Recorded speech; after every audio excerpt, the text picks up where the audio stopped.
ടിനി ടോമിനെതിരെ നടിയും മുൻ ജോയിന്റ് സെക്രട്ടറിയുമായിരുന്ന അൻസിബ ഹസൻ നടത്തിയ ആരോപണങ്ങൾ ശരിവെച്ച് നീന കുറുപ്പ്. അൻസിബയുടെ DNA ശരിയല്ലെന്ന് ടിനി ടോം പറഞ്ഞുവെന്ന് നീന കുറുപ്പ് പറയുന്നു.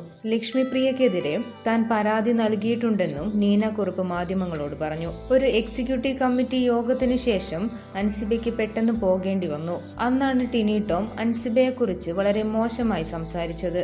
അൻസിബയുടെ DNA ശരിയല്ലെന്നാണ് പറഞ്ഞത്. അത് കേട്ടവർ ഒരുപാട് പേരുണ്ടായിരുന്നു. ഞാനിത് അൻസിബയോട് വിളിച്ച് പറയാൻ പോകുകയാണെന്ന് അപ്പോൾ തന്നെ ഞാൻ ടിനിയോട് പറഞ്ഞു. ടിനി എന്നെ കാണുന്ന ഒരിടത്തു നിന്നാണ് ഞാൻ അൻസിബയെ ഫോൺ ചെയ്തത്. ഇതേ കാര്യം 3-4 തവണ ആവർത്തിച്ച് പറഞ്ഞപ്പോഴാണ് ഞാൻ അൻസിബയെ ഫോൺ ചെയ്തത്.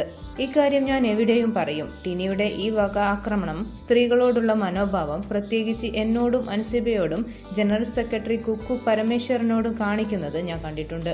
മറ്റൊരു ദിവസം ഒരു സംഭാഷണം നടക്കുന്നതിനിടയിലാണ് ജിഹാദി എന്ന പരാമർശമുണ്ടായത്. ഞാൻ അങ്ങോട്ട് കയറി ചെന്നത്. ടിനിയും ലക്ഷ്മിപ്രിയയും ഇതേ രീതിയിൽ പലരോടും സംസാരിക്കാറുണ്ട്. ആരും അവരെ പിടിച്ചു നിർത്തിയിട്ടില്ല. അതുകൊണ്ടാണ് ഇതെല്ലാം തുടർന്നത്. പ്രശ്നമുണ്ടാക്കുന്നവരെ മാറ്റി നിർത്തണം. അതിനുള്ള ചങ്കൂറ്റമുണ്ടാകണം. കുറച്ചൊരു ബഹുമാനമുള്ളത് പ്രസിഡന്റിന്റെ അടുത്താണ്. ഈ ഒരു ടീമിനെ വെച്ച് മുന്നോട്ട് പോകുന്നതിൽ എനിക്ക് അഭിപ്രായമില്ല.